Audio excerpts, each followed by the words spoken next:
она што заклучивме од граѓанскиот сектор. Прво имате одвојување на независни листи, од кои што во едната листа носител е председател на совет.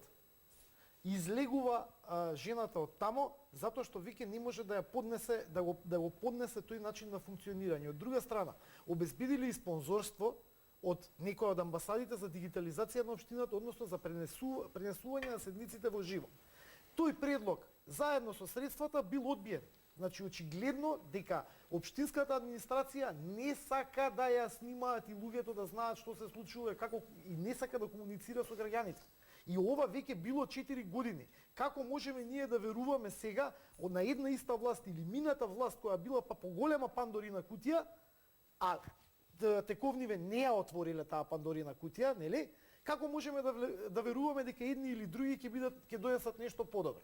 Народе, ако сакате нешто подобро, треба да излезете од Павловиот рефлекс и да гласате за луѓе кои што се други и што можат и знаат поинаку.